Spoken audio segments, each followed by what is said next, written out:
Thanks for listening to the Get Over Yourself podcast, brought to you by Carol Fit Stationary Bike Program, 8-minute workouts to get super fit. Perfect Keto, the cleanest, highest potency ketone supplements. Mofo, male optimization formula with organs to boost testosterone. Let's get checked. At-home testing kits. Try lgc.com. Almost Heaven, beautiful compact home use sauna kits. B.rad's macadamia masterpiece, the mind-blowing nut butter blend. And check out bradkearns.com/shop, my personal selection of favorite products for health, fitness, and peak performance. And here we go with the show. It's really about getting these tiny little workouts in, and if you're doing that, that's enough. It really is. You have to, at first, build that little connection with that thing, because you won't like kettlebells or pull-up bars at first. You need to build that friendship. You need to make friends. But once you do, and you kind of build the habit too, it'll look at you, and you'll be like, all right, let's go. Let's play. It's because I see it all as the same, and I see these skills as making the other ones better. So, for example, when I get tendonitis from playing too much guitar, shredding too fast, I can borrow what I've learned about the IT band, my Achilles, and rehab my fingers and my arms and my wrists.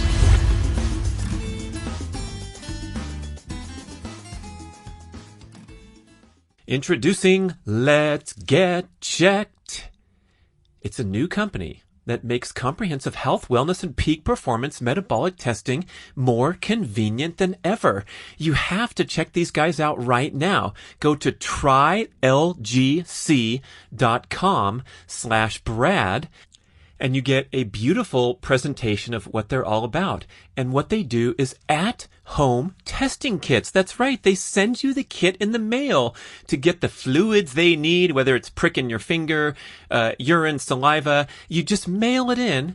Don't even have to go to the blood draw lab, and you get your report in 2 to 5 days online with all your results. And they offer all kinds of stuff for health and wellness. You get your male and female sex hormone panels, comprehensive nutrition panels, sexual health and disease screening, everything in the privacy of your own home.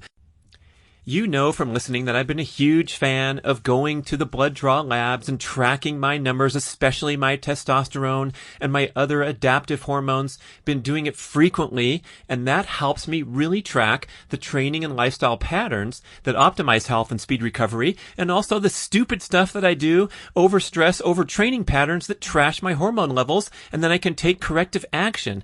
I love doing it. It's really popular, but it's a little bit of a hassle to go to the labs, make the appointment, wait around.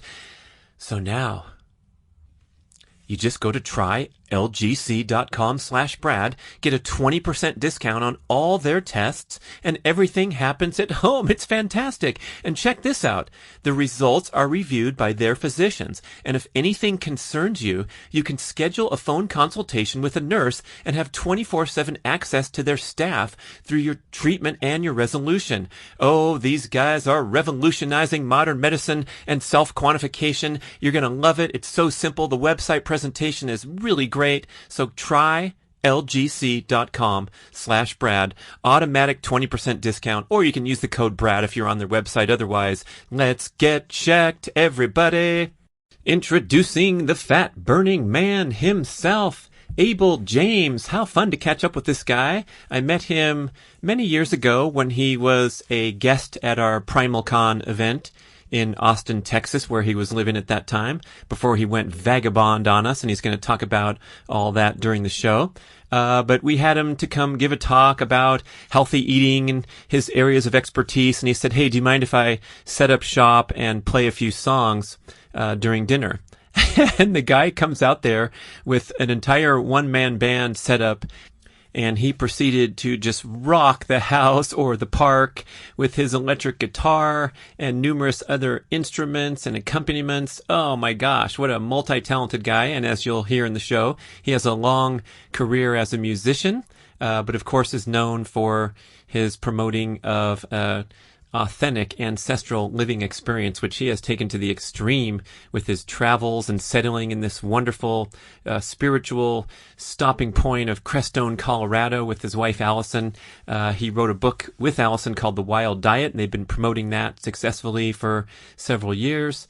And Abel's a free-thinking, straight-shooting guy, so you're going to love this show because he's not afraid to call BS when he sees it in the health, diet, fitness industry. So we're going to get deep into what works and what doesn't, talk about some of his interesting background when he was a personal trainer and on a reality TV show helping the people lose weight, and all kinds of fun stuff await with this nice conversation with Abel James. So go listen to his long-running popular show on iTunes called The Fat Burning Man. Very nicely produced with prominent guests and very intelligent guy that can talk shop with anybody about all manner of health and fitness and healthy living and enjoying the process along the way. Abel James.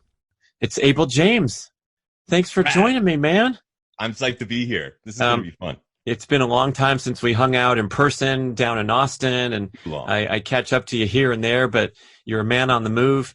Literally, you've had this travel adventure, which I'm so excited to get into, and the wild diet and all the great things that you've been up to. But tell the audience what's the latest and greatest. I also want to know where you ended up, because the last time we talked, man, you were on the road. Yeah, we've been on the road for a long time. If I had to add it up, we've literally moved more than a couple of dozen times in the past few years, which is exhausting, especially when you're not prepared to do that, which has happened a few times too. Because monkey wrenches get thrown in from time to time. But one thing that we've been chasing is really a small community of close-knit people. As we know, that's a great indicator of longevity and health, is being truly connected to people. And one of the things that we lose, unfortunately, when we're on the road is that deep connection of maybe not even doing anything that's that flashy or anything that's that cool together, nothing that's that adventurous, but you just see each other every week or two. You know, even just going to the post office and seeing someone, there's something that's very nurturing about that. So we're really happy to have found a small community. To answer your question, we're now in Crestone, Colorado, in the San Luis Valley up at 8,000 feet, looking straight up at like 14,000-foot mountains. It's just pristine and awesome, and the air is clean. It wasn't so much in a lot of places we lived. We tried living on the Front Range of Colorado for a while, close to a bunch of national parks. And I'll tell you that clean air was one of the hardest things to find, even though we were traveling like all around North America. How did you measure that, Abel? Was it you're looking up stuff on the computer, or just going outside and taking a deep breath? I mean, a bit of both. Yeah, you know how it is. I like to cycle back and forth between being unplugged and existing in that world, not being reliant on technology whatsoever, where you can just literally see, especially if there were wildfires, right? It's very obvious when the air is smoky and bad to breathe. Same with some types of pollution, but not all. But then on the other side, especially in the past few years, it's incredible how many devices have come out that are usually less than $100, some less than $50, that can measure the particulate matter of the air, measure, carbon monoxide, carbon dioxide, other pollutants, and all sorts of different things like that, that can hook into computers and phones. So I've been testing all sorts of different kinds of those the past few years, and a lot of them work pretty well. But more than anything, it's like, is the air clean or not? It's kind of a binary answer. If the particulate matter is over 100, for example, I think it's parts per million is the measurement that most of them will use, then it starts to turn like from a green color to just like red. And that's kind of the way I think of it too. It's like, is today a good day to go out and really kick my own butt and go on a long adventure and suck some air? Or should I do a different type of workout today? Unfortunately, that's a calculation a lot of us really should be making, and maybe we're not. We're blissfully ignorant often as runners and athletes, just being like, oh yeah, LA looks good today, let's go. Oh, mercy. I grew up in the San Fernando Valley of Los Angeles, and our sense of normal was that summer was the smoggy months of the year where you couldn't see the mountains that were 11 miles away. And it's, looking back now, it was crazy because it was a disaster. It was like smoking a pack a day as a little kid, riding our bikes around and that stuff. And I used to run just like you. I was, high school cross country runner, and I associated the 3 mile cross country race with wheezing and coughing for 2 hours afterward with my lungs in pain. And only when I did my first race on the beach at UC Santa Barbara, I finished the race and I took a few deep breaths and I was okay. And I was like, oh my gosh, that was all smog. So, the cars have gotten better, but I guess the population density and some of the weather patterns, like, boulders up against those mountains. And I remember the smog coming into the America's paradise, the fittest community in America. So where's Crestone? You can see it creeping in. Yeah, it's a tough one. It could ruin your day. Yeah. So Crestone is like 3 or 4 hours deeper into the mountains by the Great Sand Dunes. And it's beyond. So those mountains by Boulder, Denver, where the east kind of meets the west, are referred to as the Front Range. So we're like past those kind of into the mountains and in this giant valley that sits at 8,000 to 9,000 feet. It's the highest, largest desert valley, as I understand, in North America and according to some estimates, the world. So it's a really unique ecosystem, extremely dry. Really, the altitude will get to you if you're not prepared for it. And then, starting from 8,000 feet, as you know, once you go up from that, it gets real, right? You go up a few thousand feet and all of a sudden you're above the tree line or something like that. And you have to be tuned in because otherwise you just might die. And there's something that I like about that. You know what I mean? It's a high stakes thing where it feels different from the stress you get from social media and from email and from traffic, right? It's like you're up there and you might get eaten by a mountain lion. So you better be together. You better be ready. And I like that. He digs that. It's a good balance. Yeah. So the start of this vagabond journey, what prompted that? You got together with Allison. I think you guys were in Austin, the coolest place in the world. And then you took off and rolled out of town. So you were one of those stats where they had the U-Haul stats where 126 people move into Austin every single day. And then you were the guy leaving. They're like, hey, can I have your truck when you come back? So when did that start and where'd you guys go? We were on and off in Austin. So my wife and I, as you mentioned, Allison, we met in Austin coming up on 10 years ago now, which is kind of crazy. But we used that as our kind of just like the jump off point for most of our adventures. Unfortunately, it's not great for road trips from Austin. You're just kind of, after a while, you're in Texas and you know it. And we don't love flying. We love road trips. So Colorado was a place that I just always kind of come back to over the years.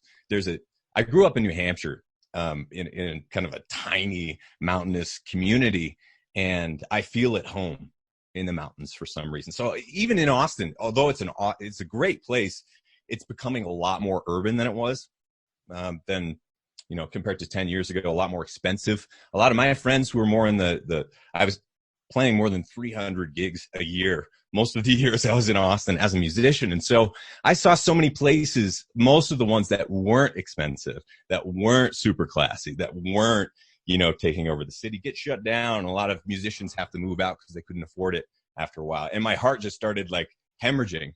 And I'm like, oh no, this is sad. Like a lot of people really are leaving and a lot of new people are coming, but it's weird. More than anything else though, we needed a break. We were getting burnt out, right?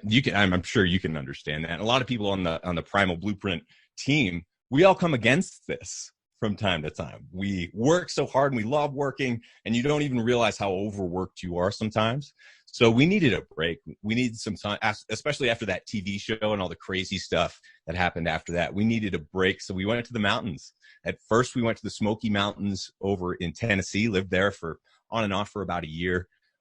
Recorded an album of music with some friends in Nashville, and then went back to the mountains. And it was one of those things where we knew we wanted to be in some mountains, we just didn't know which. And once we found these, we're like, yep, this feels right. And we can go even more meta or more spiritual if you want, because there's some like shamanic stuff too. You mean in your location there? Well, certainly in the location, but also as part of how we got here. It's fascinating because this is a tiny little community that has I think it's 26 or 28 different spiritual centers, even though the population is like 2,000 people tops. And the reason for that is because they gave away land to spiritual centers as grants back in the 70s so that they could build communities here in North America. So it's got a high, I think it's the highest concentration of like Tibetan monks outside of Tibet, even though it's a tiny little place. And so I love wacky little places like that. And also, since my wife and I have been traveling for a while, it's a double-edged sword for sure. Not owning a house, we've tried it both ways, but not owning a house and being able to move, we sometimes do. It doesn't mean that we're here forever. If a really cool project comes out, we want to move somewhere for a year, we can do that. And we don't want to right now. Let's be clear. We're over it. But it's very cool. And it's a place, most importantly, I think, to grow spiritually. And once you're, I know I'm speaking to a recovering type A. There are a lot who are listening to. I think if there's any reason we're here, it's to work on our spirits. And once you've kind of done a lot of other battles in your life and maybe succeeded or not, for me, it was just, I felt like we needed to prioritize spiritual health and spiritual growth. And part of that is being in nature. And another part of that is being around, I think, diverse spiritual thinkers. So we're excited to be here. So how do you participate in the community? These centers have offerings that you can check in and do a meditation program, or? Yeah, you can. There are festivals. It depends on the centers, but you can just roll in. To be honest, we haven't been here for that long. So most of the temple I've used is the woods here and the mountains, and some of the trails are just incredible. I think one of the things that we try to prioritize that a lot of people might miss is number one, picking out the place that you live, picking out the community, choosing it yourself. So many people let a job choose that, or let a house choose that, or something else. And if you can, at any point, afford to choose where you live, like do it.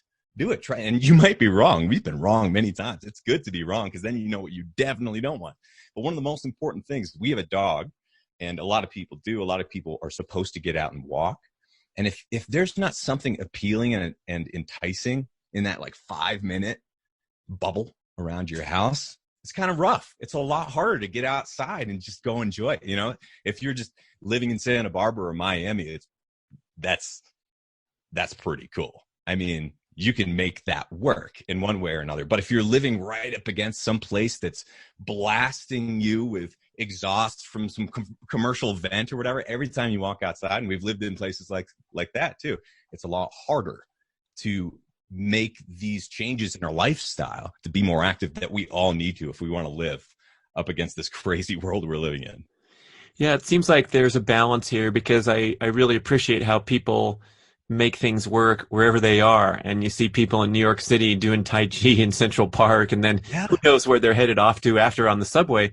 But I think the surrounding environment, we don't even notice, what an impact it has. And if you're going out, like, I used to train for triathlons dating back now 30 plus years ago. And I was the only guy in my community riding my bike around on the trails or running. I wouldn't see anybody. And if I did see somebody, I most certainly knew who they were. And then you fast forward to now, and you're out in most every community, and there's people enjoying the trails and the nature, and there's been so much growth on that. I know we're talking about a small sliver of the population, but just having that surrounding environment of people doing workouts at the same time you are, even though you're not doing the same workout, you can just feel that energy. Yeah, that's another big thing. And one of the things I liked about Boulder and Austin too is when you see people outside, just like getting into it. And also in California, it's great for that. You see people out running, stand-up paddle boarding, swimming, yoga, all this stuff. It's infectious, it's contagious, and it does affect us as much as those billboards for Big Macs do. When you see someone just like chilling out, meditating, that does have a deep effect on your subconscious as well. That's one of the other reasons it's so important to, as you said, choose your environment as much as you can and optimize it. Whether you're talking kind of like the micro of your own room and your own bedroom, or where you choose to live your life, what city or what rural area you choose to live in. I'm wondering if that includes fence cutters, so I can cut a hole. There's this big property that's fenced in, and it's Yeah. right next to. It's like a shortcut to the trails. I could jog down to the middle of my town here in Tahoe, but I'm debating whether I'm allowed to do that or not. Probably not, but I'm trying to optimize my environment, man. That's well. Sometimes you have to go gray area a little bit, and I ran. I lived Everybody in. would use it, right? It would start Yeah, to become a totally. thoroughfare. Yeah. Yeah, I think that's the other part too. If you see a critical mass of runners and bikers, and I'm not saying like hack up trails, you definitely don't do that. But like if you're in a place close to your house where you and your friends or training partners can get away with using a trail, I think it's important to be able to claim that for ourselves, because what's happened so much in a lot of places where I've lived is like these trails that we used to be able to use all the time. Nope, they are fenced off. They're private land now or whatever, or this is not a trail anymore. Dog parks too. And that's bad for community. It's, I mean, I didn't vote for that. You know what I mean? Like we need to take our power back, I think. And part of that is we need to be able to bike through some places and run through some places, because that's what we need to do as humans. All right. So this wild diet, did this emanate from the Life on the Road? How did you guys develop the program? Yeah, well, it's been a long time in the making, but it was it's so in 2015, 2016, that's when I released the book in terms of the hardcover and the paperback, and that's when I did the big TV show as well. And so the wild diet, to me, I like the word wild because, as you know, these words can be overly abused and we see them driven into the ground. Paleo, keto, Atkins, vegan, vegetarian, carnivore. A lot of them stop having meaning after a while. Like for me, and not to go on too far of a tangent, but the carnivore thing is blowing up right now. And I'm just like, really? So all these people who are raging about the carnivore diet are never once eating any bit of plant matter or taking any bit of herb as medicine or drinking any coffee or any tea. It's like, okay, you are? There is that like 5 to 10%, or like I know Joe Rogan was just like, yeah, I'm totally carnivore. Oh, but this weekend I like had a bunch of pasta at Disneyland. I had like a pizza and just like all this other crap, but I'm totally carnivore. But I do make diversions. And it's like, no, you're an omnivore. That's omnivorous. That's eating plants and animals and also being kind of opportunist. So anyway, I was with the wild diet. I was trying to make the word wild not represent all of that, not represent diet. Because the true word of diet should mean what an animal habitually eats over time. And that, I think, should be plants and animal foods. And so with the wild diet, it's kind of trying to simplify things that are extremely complicated. So I wanted to write a really good book about it. And I think that we did, and also included a lot of recipes as well. But we're working on a lot more around all of this. And I think one of the most troubling things really is the way that people use words, because people get confused. We all do. I get confused listening to all this stuff. But when the rubber actually meets the road, like you, me, Mark, L over at Primal, I'm talking to all you guys today, we're eating similar things at similar times in a lot of the cases. And I think it's important to really rally around some of the things that we can agree about.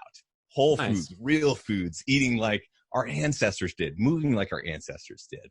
And so, the whole wild approach to things, the word wild means nature and natural in some ways, but also has the connotation of let's be different. Let's be weird. Let's be willing to be our own little tribe, because if you want to survive in this world that we're up against, you have to be willing to be the weird one who sticks out. So if you're in a group of weirdos, it makes it easier. That premise is almost impossible to challenge, right? You're talking about eating foods that are wild and natural, and I agree. finding your own They still personal. try though, don't they, Brad? I guess, yeah. I mean, but I think that point about being precise with your language is really important, because the susceptible public is looking for quick, easy answers and Yeah. sound bites, basically. And we're happy to provide them in many ways, because we all operate with this flawed thinking that you can oversimplify things. And I like that where you point out looking for common ground. I had Rip Esselstyn on my podcast, your former neighbor in Austin. And of course, he's the leader in the whole food plant-based movement. And we talked for an hour and 20 minutes with so much common ground. And the main common ground is our mutual enthusiasm for healthy living and motivating and inspire others to take charge. Right. And so, if he thinks eggs are going to clog your arteries and kill you, we're going to have a material difference of opinion there. And I'm going to reference that humans have eaten eggs for a couple million years. And then the listener, him or herself, can go sort that out and test things out. But that's, I think, a great name, and you back it up with kind of the message that you can be intuitive and flowing. And I know I want to talk to you about your fitness program too, because I really like that aspect of the message rather than Abel's seven-step workout plan that you do these days a week. Yeah. Yeah. So you want me just to talk about like fitness overall? Yeah. And your pattern that has worked so well for you, and that's kind of off the beaten track. Yeah. Well, I share a similar background, although not at a world-class or elite level, like you and Mark and a lot of the people over on your side. But I've always loved running and mountain biking. I did cross-country mountain biking, trail running, and that sort of thing back in the day. But that didn't always go well. I was just riddled with shin splints, IT band problems. I was putting on weight as I got into my 20s. A lot of people are familiar with kind of that part of the story. But I learned I was at my fattest pretty much when I was running almost at my most. Like sometimes when I was running at my most, it was okay. It was working out well. But other times I didn't have that space, I think, of my lifestyle anymore. As I hit my 20s and I was trying to pay off my loans, working long hours inside this cramped space like most offices are with stale air, just sitting there, right? Moonlighting, doing computer programming in front of the screen more.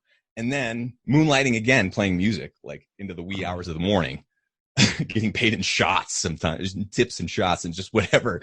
And so something had to give, right? You can't do all of those things at the same time. But I think a lot of us as athletes are raised to think more is better, no pain, no gain, all this. So as time has gone on, I've seen that go horribly wrong for myself and all around me. I've seen that advice just go horribly wrong. So I realized that there needed to be some sort of different approach. And thankfully, when was it? Coming up on a decade ago too, I found marksdailyapple.com, his blog back in the day before I'd ever met Mark. And I think I found him through barefoot running, because I was getting into that to help clean up my form and get rid of the shin splints and all of that. And that Chris McDougall book, right? Back in the day, Born to Run, I got really into that. And so I found out a way to run long and hard without totally killing myself, without being fat and all these other things. But now I'm 35. I'm not in my mid-20s anymore. I really wanted to push the gas for a while, but I never wanted to have a hip replacement or like not be told never to be able to run again or never want to run again. You know what I mean? So I've seen that happen to a lot of people. So for me, what it shows up like now is you folks, I heard you referring to micro workouts. I love that. I've been doing that. Like today, I'm recording all day. I think I have 7. And in between, I'll play a little music, just do a little micro mini finger workout and mental workout, or I'll throw the kettlebells up a few times, do some pull-ups, some push-ups, just a little bit.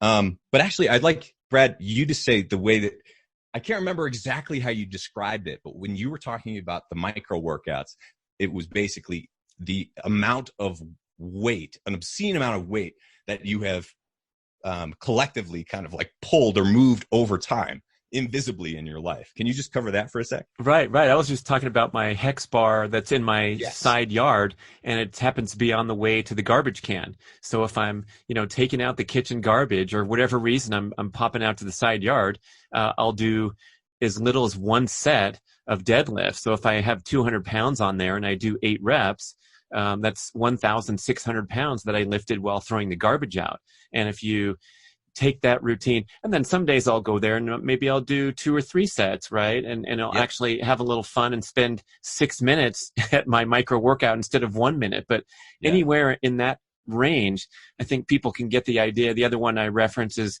if you're in that cramped office space, you drop for 20 deep squats. Yep. Right in place in your cube. No excuses, right? And if you do that even once or twice a day for 50 weeks a year at work, you're doing thousands of squats or lifting hundreds of thousands of pounds of weight, and that launches all your workouts from a higher platform. Because you're going to maybe go to the gym and do something for real, or you have athletic goals and you're going to go out and train. But these are things that I think are so important to inject into daily life because we're too still. And I would just say that that's it. It's really about getting these tiny little workouts in. And if you're doing that, that's enough. It really is, depending on your goals, right? But one other thing that the mini little micro workouts will do is people don't realize, and I don't realize, I think as humans, we're not really prepared to realize how this works, is if you go in for that 50 or an hour of just crushing CrossFit workout once a week, twice a week, 3 times a week, or whatever, it may feel great. And it may even feel great riding that endorphin rush afterwards, but you're also training yourself to think of workouts like that. And the next time you want to do a workout, you'll be like, I felt good, but I was kind of sore. And then I had to take a couple of days off, didn't feel so good. And then I felt like I didn't achieve as much in the rest of my life. So you know what? I'm just going to skip it today. So then you skip a day of working out. And then once you've skipped a couple of days, it's easier to keep skipping days. And then all of a sudden, the perfect becomes the enemy of the good. Right. So these tiny little workouts, I think another just physiological thing that happens is very emotional for me and mental. I get this flush after about 3-5 minutes, depending on what kind of exercise it is, or even for me, 60-pound kettlebell, 30 by swing 25 or 30, something happens. Don't you think? It's you feel, it's right before you're about to sweat, something happens.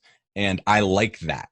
And it makes me perform better. It makes me think better. It makes me feel better. I can let go of stuff more easily. And that's kind of a threshold that I think is worth hitting multiple times a day if you can.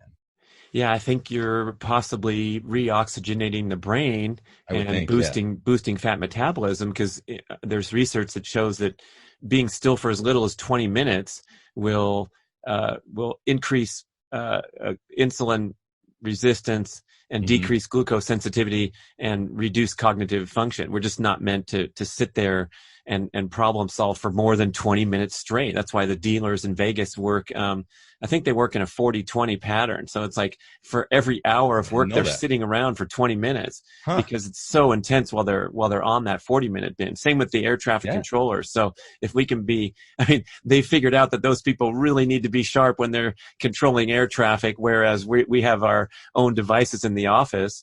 I like that threshold you mentioned too. There's a bike called Carol. I don't know if you've ever seen that. Carol, the stationary bike, and they promote an 8-minute workout. It's really cool. And the guy on their website is doing the workout in a suit and tie because 8 minutes is about the point where if you keep going, you're going to start sweating, but it's too short to really sweat. And so you can do this high intensity workout with a couple sprints and go about your day. And I like that trend in fitness. It seems like a really positive direction rather than that thing that you mentioned that I'm so familiar with is when you're in the moment pushing yourself hard, you get that buzz, you get that incredible payoff, and your ego is nurtured, and you get to write something in your book. But check in on me 36 to 48 hours after doing a crazy workout, I don't feel so good, and that's where I have to rehash what's going on here. What's the best approach? Yeah, well, this has happened to me too a few times where it's I got to be honest. Is that run that I'm doing? Because I like going out and running hard sometimes, but sometimes I get sick afterwards. I remember after I ran my first marathon, I ran from down in Florida. It was awesome, from Ponte Vedra down to St. Augustine along the beach pretty much. And it was amazing. But I didn't, that was before I had really cleaned up what I was eating. So I think it was the amount of sugar that I had and probably some of the gels too, and the marathon, right? That crushed my immune system. I was sick for 3, 4, 5 days. And even after that, I could tell that my immune system was compromised. And so yesterday, I kind of had the sniffles. I wasn't feeling great, honestly, when I woke up. And like with all the crap that's going around right now, that's a little scary, especially when I have like 7 things to record today. But that was going to be, it's sunny outside. It's like, that was going to be my running day. And so I had to suck it up and be like, I'm not going to go 8 miles today. I'm going to grab my dog and we're going to run for 10 minutes. And we ran for 10, maybe 15. And then came back. And I stayed in that fat burning zone, right? Like you guys talk about, where you're not pulling from glycogen, you're not hurting yourself, and you're not ramping up all those stress hormones, which can be good in small doses at the right time, but not at the wrong time. Yesterday would have been the wrong time. And I can almost guarantee you, if I had gone for that long run yesterday, then I would be hurting today. I might have a little bit of sniffle. I woke up this morning, I was feeling pretty good, a lot better than yesterday. And that's, I think, just something where we have to be humble and prioritize recovery over the grind sometimes. Yeah. What's your purpose for being out there? You're supposed to be pursuing health and fitness. And when you get the sniffles or a tiny bit of a scratchy throat, I had to learn the hard way. You shut it down and just be patient and wait. And then you use your healthy, fit immune system to, fight things back twice as skilled as the person who's not in great shape, not eating good stuff. But yeah. I think the athlete can either have the best immune system around or the worst if they insist on, continuing their workouts. Yeah. But that's another reason why those little micro workouts are so great, because after a while, that hex bar, that kettlebell starts looking at you. If you put it in the right place, it's looking at you. And I love like it. that. One thing about that, though, I do that with musical instruments, because I love it. Nice. So I leave like a guitar out, or I'm looking at a banjo right now, or whatever. But I do that with kettlebells and free weights as well, and just little bands or the pull-up bar. And you have to use it. You have to, at first, build that little connection with that thing, because you won't like kettlebells or pull-up bars at first. You need to build that friendship. You need to make friends. But once you do, and you kind of build the habit too, it'll look at you and you'll be like, all right, let's go. Let's play. And I will say that takes a little bit of education at the beginning. Like, you need to get used to it. But once you are, there's no turning back. You realize the joy of that. It's so much better than going to the gym. I don't go to the gym. The only time I really did was when I learned Krav Maga in Austin for about a year and loved it. That was great. But I don't do that anymore. I don't like being hurt, for the same reason I was telling you about the CrossFit thing, where it's like, that was awesome, but I'm not feeling that right now. I don't want to be hurt. I want to have some fun. Well, it's difficult to back off when you're in that frenzied environment that's created for the purpose of jacking people up. Right. And I think you have to have some self-motivation there to do your stuff at home. And one of my motivators is, I have this gym membership, Abel. It's a few miles down the road, and I could get in my car and drive there and park. And I love it there, but sometimes I feel too lazy or too busy. I don't want to go. So the idea that I should go to the gym motivates me to do all my workouts at home with all my little contraptions awesome. That I have everywhere. So I'm happy to pay the monthly fee, no problem, because it's like, it represents the workouts that I do at home.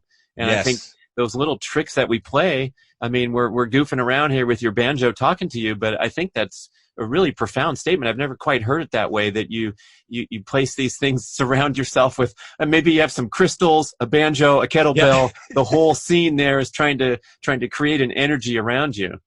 Well, it is, because by default, our environments are very boring. The inside environments that we have would be unrecognizable. We would look like soft dogs to our ancestors, spoiled dogs. And I think that we can add some fun to it, or at least add some adventure to it, by putting those things like physical fitness and practicing music, drawing, sketching, journaling. I see these things as all highly physical and critical, I think, to my happiness, at least. I think I would argue to all people's happiness, because like, most of us agree that kids should learn art in school. They should learn physical education. They should learn these things. Why would you ever stop, though? You should have recess. You should do art. You should go to gym class, right, in school. But then you grow up and you get out of that, and then you just sit in sofas and you sit in desk chairs, or you stand at your standing desk in front of screens for the rest of your life, and that's it. And you never practice any art again. You never learn to play the banjo. You never learn to sing or do these other things. I think if anyone can hop on a bike and go for 50 or 100 miles or whatever, you can learn these other things, and maybe it'll even pay off a little bit more. But we're all, especially if we're like type A and really good at something, we are so afraid of being beginners. We hate being novices at anything, right? I wouldn't want to go golfing with you. I would be so embarrassed. That's an interesting call out. Maybe that's what's behind this sort of narrow existence. And we're also in the age of specialization with the economy, and we can earn a better and better living as we get better and better at a very narrow skill, whether it's plumbing or doing the computer programming. And I want to ask you about that musical influence, because I don't know if listeners know how deep you were into that music scene. You said you were playing 300 gigs a year, which is pretty deep.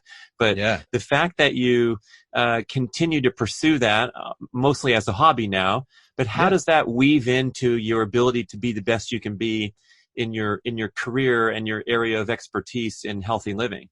I love that question. It's because I see it all as the same, and I see these skills as making the other ones better.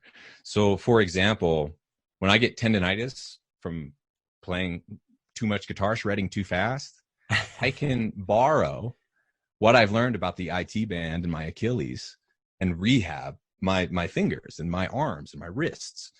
And when I play music, when I'm singing, I'm doing a very similar thing as I'm doing right now. I'm kind of singing, right, with my inflection. I'm not using the same range that I might, or like the prolonged tones that I might when I'm like singing in an album or in a chorus with somebody. But I see this as singing. I see music as communication. And all these skills start to nurture each other after a while. I mean, like, you're a Guinness World Record holder. Don't you think that makes you better at podcasting? Yeah, I think you can take these attributes that you find in a challenging environment like sports or playing music. I mean, I'm sure you've had to work through songs that weren't coming out how you wanted, or learning a new instrument, and then you sort of get good at, taking on these challenges, and you can just plug that into whatever you're doing for sure. Yeah. And I think another piece of that, and Elle would love this, LRS, is confidence. You build confidence by kind of going through and developing these different skills.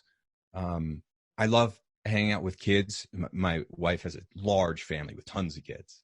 And if they want to play with some sort of artistic thing or do some really goofy kid-like thing, I like being the uncle that oftentimes they come to play. And that's just such a necessary part of who we are. And I think it keeps us sharp too. Because if you're always the one who's thinking that you're smarter than kids or over kids or telling them what to do, then you miss out on such a great opportunity to learn from them, right? Yeah, well said. Love that. Everyone can access their play really easily around kids. And I wonder also if when you're in that state of when you're playing music, do you notice like bursts of creativity come that you can go plug into the Wild Diet and whatever the content you're creating? Yeah. So after the TV show, we went up in the mountains. We didn't have internet for almost a year, but I got really into virtual reality and 360 video, creating it ourselves. We didn't have any internet. Oh, yeah. I heard you talk about this, and I really, you got to explain this because it sounds so cool, and I didn't quite understand it, but it's wacky stuff. It really is. But the technology that we have to create virtual reality, I was doing this like 3 or 4 years ago now even, is exceptional. But the cameras are so far ahead of the viewing devices. That's the biggest problem. But even now, some of the stuff that we filmed in VR, so to explain it quickly, it's if you're holding a phone, imagine holding your phone in front of you.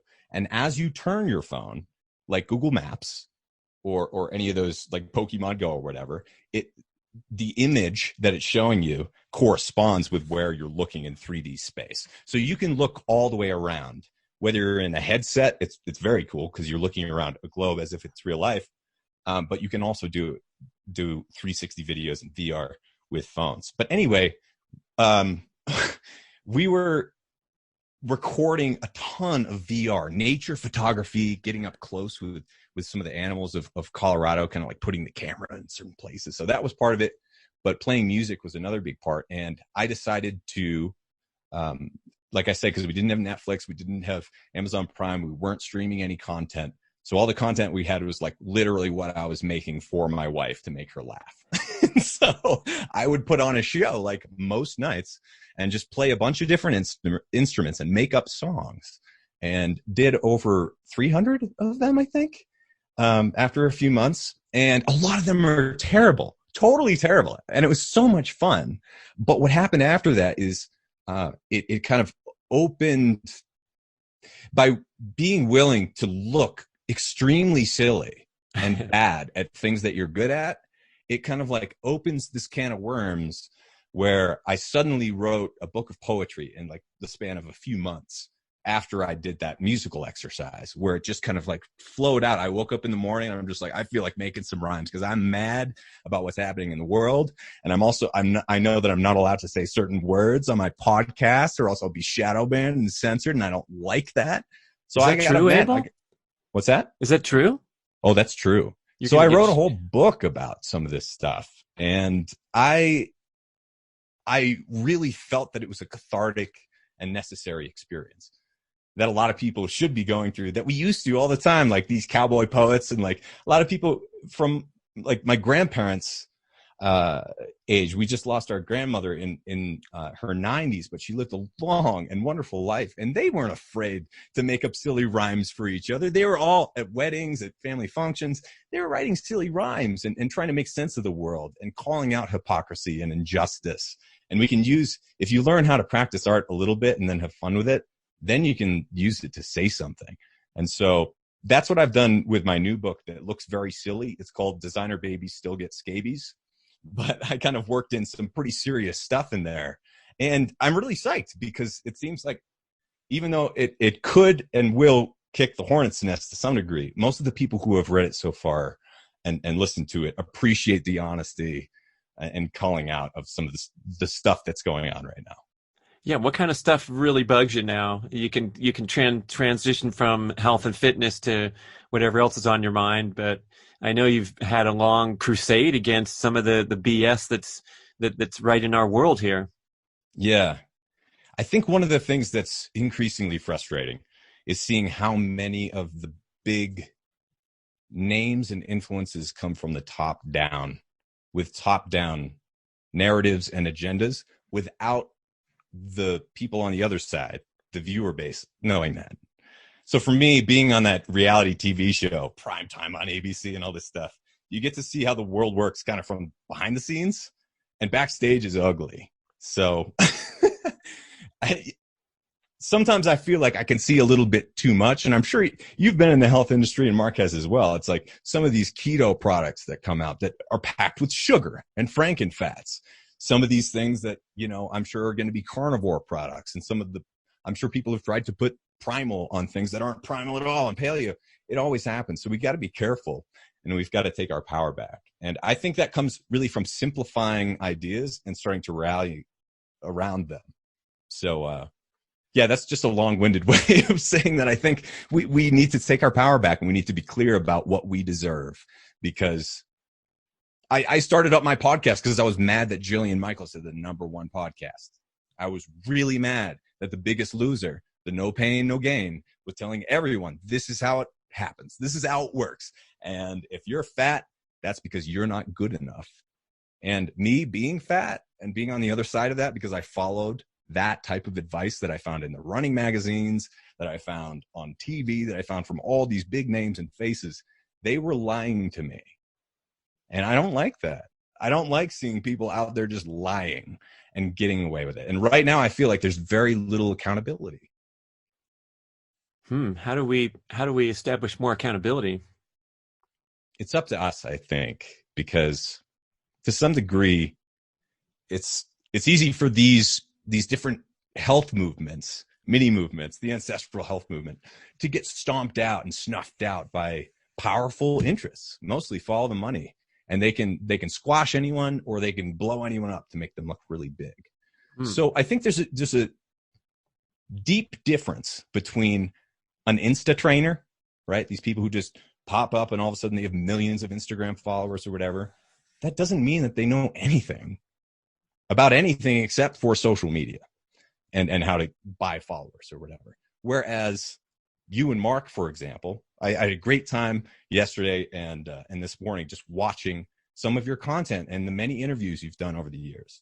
You've put in the work, you've put in the time, and maybe all we can really do, one thing that I try to do is when I find someone good, like you guys, I try to tell other people about it.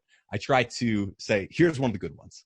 Let's rally together. And when we do meet up in person, maybe, who knows? The best things that have happened in my career have been collaborations, right? And one of the richest experiences as well has been watching some people who, I may have seen when I first kind of got into this movement around 10 years ago, who then themselves a few years later not only lost the weight, took their own power back, but then started their own entrepreneurial adventures and adventures. I said adventures, but it's kind of the same thing. And now they're the ones who, we're drinking their broth and we're eating their little, cookie bars, and we're trying their recipes and going to their functional offices. And I just love that. I think that's exactly how we're going to win, because it's an uphill battle. It really is, but we're not going to stop. We're not. We've got each other. Yeah. I like pointing out that people who walk their talk, that's a really nice way to establish credibility. And excuse me, especially in the athletic world, if I'm considering having someone help me, it's really nice to see someone who's been there and performed at a world-class level. Not necessarily, you can have a coach that coaches at a world-class level and coaches a bunch of top athletes, and that's their credibility. But I think we also are compelled to think more critically rather than just, succumb to the marketing forces, and that's on the consumer. And so, I found I was coaching endurance athletes for a long time, and a lot of times I'd refuse to give them what they wanted. What they wanted was a template that they could just plug in and not think about and say, tell me what to do every day and I'll do it. And I'd try to reason with them and cultivate an intuitive approach and have all this flowery talk, because that was what I, wanted to own as my coaching approach. And it didn't work out in a lot of cases. And then they'd go down the street and buy a template program or buy a magazine that fed that crap every single month. And so, boy, I think it's, you can't waste your breath and until someone's ready to receive and ready to try something new. And I've made that mistake. I imagine you have too, where you're trying to convince someone, maybe it's someone in your family or friend circle. Usually, and, so Abel, what's this wild diet? And then you spend 7 to 8 minutes giving your heart and soul, but it was a miss. Yeah. Yeah. That's why to some degree, it's also on, I hate the word consumer, but I like conscious consumer, which I've heard recently. I think Thrive Market actually, I was just reading one of their letters and they said conscious consumer. And I'm like, oh, that kind of tunes it up a little bit. It puts the power back on the person who's consuming. And if you are consuming, make sure that what you're consuming is good enough to consume. Make sure that it's serving you, because it's tricky out there. But there are a lot of people doing great work too. So once again, it's one of those double-edged swords, where the people who get the loudest megaphone are the ones who are usually controlled from the top down. But because of the nature of the time that we live in, we're now able to collaborate and learn from each other all around the world. And we do have access to that if we're willing to find it and stick with it and then put it into action, right? Be that conscious part, the conscious part of the consumer. You need to do it, right? Like it's great to, I was going to hold your book up, but it's kind of over there. It's great to read the books, but doing it is the most important part. It doesn't matter if how many books you buy or how many programs or how many trainers. It's all about putting it into action. And the more that you do that, you realize that the power is on you. It's about your consciousness. And that's how we're going to actually turn the people who are consumers into the leaders. So where do people get stuck in your experience from gaining the knowledge? And there's a ton of knowledge out there. Most of it's free. You can go on YouTube for the next 8 hours and learn everything you need to know. Listen to a bunch of podcasts. But where's that block where they haven't executed 6 months down the line? I'm going to go to music here because I like studying advanced stuff that's harder than what I can currently do, no matter where I am. but you're never going to get better if you just keep watching a bunch of YouTube videos about like advanced bebop scales. And you're not going to get better at swimming if you're just doing push-ups next to the pool. So you need to get out there. I think you need to start small and not be, I think another big part of it is like when you have too much information and the answers are there, you don't quite believe them because you don't want to believe that it's that easy. It's like, yeah, the answer's right there, but that's the, like, whatever. It's like, oh, I got to eat my vegetables. Yeah, right. And you move on to the next thing. But no, you do. I think you should probably, unless you're doing a strict elimination diet for some sort of condition, you should eat your vegetables most of the time. And it doesn't have to be more complicated than that, right? You should eat clean meats as much as you possibly can. You know, you should make your meats as clean as possible. You don't have to eat a ton of them, but you don't have to eat a tiny amount either. You can navigate. It's always going to be changing. And anyone who is trying to take your power away by telling you this is how it is wrong inherently, I think. And we're all only going to get out of this by learning ourselves. It's all about education. So like if I'm trying to progress and play better, then I have to do the easy, simple stuff that most people, like musicians, guitarists, don't like looking at sheet music and playing with a metronome. That is one of the things that they hate the most. You know what I mean? But if you're running, you can use the metronome to really work on your pace. And so that's another example of how like the music and the health start to enrich each other and help each other. And I think that you can get there too if you see them as more similar than different. So with the music analogy, you're, let's say, trying some new stuff that you're not good at and making a fool of yourself, sounding terrible, what have you, and then that's your path to progress and to breaking through eventually. Yeah, exactly. You need to go slow and kind of suck it up at the beginning and do the hard, like in order to play fast, you need to play slow first. And most people aren't willing to play slow, if that makes sense, right? I'm seeing the parallel, man, because, you know, you talked about those all or nothing workouts where, you know, I've had people say that, you know, the gym parking lot's under construction, so they haven't been there in a while. They haven't worked out. Right. I'm like, how about walk further into the gym or do something at home? You know, but that's interesting. So, you know, I think the most difficult part is probably to ditch those toxic modern foods that are addictive. And so, you know, that's the hard work out of the gate, but the payoff might come not that far along. Maybe in a week or two, you're going to start feeling fantastic. But yeah, doing that hard work out of the gate just on faith or on, you know, commitment, and then, you know, flow it into habit over time. Yeah. And I think the people who stick with it are the ones who are willing to put in the work forever. And sometimes putting in the work means like pumping the brakes, like I was saying with the sniffles and the run. Sometimes that's putting in the work on your spirit and your ego, I think is what that is, right? Because as much as we hate to admit it, anyone can mindlessly go out and run every single day. A robot could do that. And if we want to win in the future, we need to be better than robots, clearly. Yeah, same with food. I think we're so conditioned to luxury, indulgence, decadence. We equate that with, they call it the good life when you're, you know, giving these feasts. And I mean, I actually do like to go to some of those buffets in Vegas, especially Caesar's Palace is probably the number one buffet in the world. It's like $80 or something, and you definitely get your money's worth.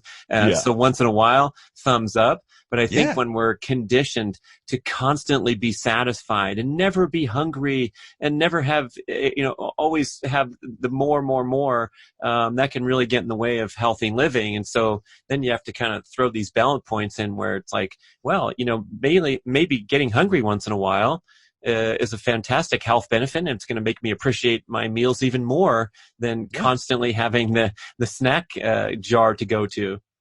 That's such a great example I was speaking about recently, where I feel like, including myself, many people, the reason that fasting is so freaky at the beginning is because you feel these feelings that you are not used to feeling. You have not felt and experienced hunger come and go the way that it naturally does when you just let it do that, you know, and when you let it do that for maybe even a few days. You go through these cycles and you get these feelings that you've never experienced before in your life. And if you've never had coffee or beer, it's gross. First time I had wine, I spit it out. It's nasty.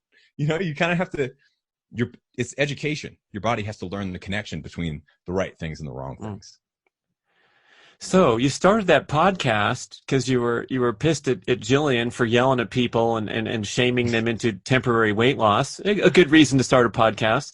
Yeah. And that thing, man, you've been grinding and cranking out the top content for so many years. I want to know, what are some of the high points for you, or the greatest benefits of being that host, or maybe some of your favorite guests or insights that changed your life from the journey of putting out these shows? There is I love doing this for longer. As time goes on, you see many faces come and go, but the ones that stay, it just feels more and more like family. I'd say that's very, very cool. And some people who have gotten in touch with me have had their own really amazing things happen, building companies from nothing that are doing it the right way, feeding people real food all around the country and the world. I've seen many of them go into millions and tens of millions and hundreds of millions, and affecting people nationwide and worldwide.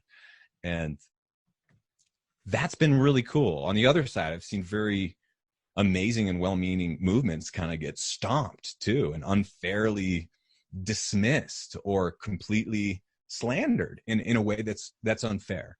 And so it's definitely an up and down journey. But one thing I will say is that I have not been doing this exactly the same way, grinding every day the whole time. One thing that's critical is that I've taken breaks. We took a break from the internet for a year, twice in the time that I've done my podcast. And a few times, we just put on past episodes of the show and keep it going. And sometimes we don't. And it's been interesting watching all of that and learning this landscape. It's a hairy world out there. But if we can learn anything, I think the way we'll all get through it is by bringing the human piece back to these connections. And like I was saying, seeing these people year after year, we've lost, a lot of people have died in the movement too. And that's rough to see. But it also shows you how worth it this is, because some people who came to this movement, unfortunately, at the end of their life with a cancer diagnosis or with something else really serious. And I think so many people, especially the ones who aren't necessarily athletes, that's what it takes to get them into health. And so anyone that we can get in here, let's be supportive of each other. Let's not shame. Let's not focus. I just had a carnivore on my podcast. That'll be out soon. Now I'm going to have a vegan on my podcast. That'll be out soon. And I think there's a lot that we can agree about. And even if we only agree that we're trying to get better, that's enough. You know what I mean? It doesn't matter if we're eating veggies or animals or anything in between. It's like, that's enough. If we want to get better and we're willing to put in the work, let's do it. Oh man, I love that as a closing statement. It's okay. Just try to get better. I had best-selling author Ashley Merriman on my show. She's an expert in peak performance. The top dog was her book about the science of winning and losing in competition. And she said that the best way it also has parenting insights. The best way to motivate someone is to emphasize the effort rather than the end result. And I think that applies for anybody, but not just the effort, but the effort toward improvement. So not making an effort every single day, like you're going and running like you described, or going to the gym and just sweating, but you're not getting better because you're getting sick and you're getting injured. But effort toward improvement is, what she argues is the way to access your highest potential. Do the things that you're bad at. That's some advice. Love that, man. First time I heard that, I was like, I know I'm not doing that. I should be better about that. It's great advice. It's not my advice. It's just advice that's out there. Abel James, rocking it as usual. How do we follow you besides subscribing to the Fat Burning Man show with the smoothest voice in the business? You're always on point there, and all the musical interludes is a great highlight of the show. What else can we do to connect with you? Yeah, so if you want all the Fat Burning Man stuff, go and check out fatburningman.com, and you can find full transcripts of over 300 shows. Having B.rad on right after this, I'm talking to you once again. This is going to be awesome. And I have a new book out called Designer Babies Still Get Scabies. That's at designerbabiesbook.com. And if you go there and you get the paperback book, then I'll give you the audiobook for free. So designerbabiesbook.com. and you can find all of the silliness there. And I'm also out there. I really like hearing. I feel like some people out there are shy and wouldn't necessarily like write to people who are in podcasting. But one thing I've really loved recently is just reading some of the notes that have come in. So longtime listeners, especially those of you out there, just like write a note. Let me know how you're doing. I read as many as I can, pretty much every single one, and I love hearing from you. Do you mind if people move to Crestone, or do you want to keep it the exact population now? Is it okay if some of the people? I mean, you found the idyllic spot. You mentioned it out loud. That was taking a risk, but I mean, it could probably use a few more cool people coming in, right? Absolutely. I mean, if people can survive the elements here, then they've put in the work and they deserve it. But there you go. Yeah, absolutely. It's a wonderful place, but also I think it's important to say you have never arrived. You were never there, and who knows how long we'll even be here. There's a big secret, potentially TV project that I may or may not be working on in the upcoming future. So who knows how long we'll be here. Abel James from beautiful Crestone, Colorado. Thank you so much. Thanks, Brad. Da, da, da, da, da, da, da. Thank you for listening to the show. We would love your feedback at getoveryourselfpodcast@gmail.com. And we would also love if you could leave a rating and a review on iTunes or wherever you listen to podcasts. I know it's a hassle. You have to go to desktop iTunes, click on the tab that says ratings and reviews, and then click to rate the show anywhere from 5 to 5 stars. And it really helps spread the word so more people can find the show and get over themselves, because they need to. Thanks for doing it.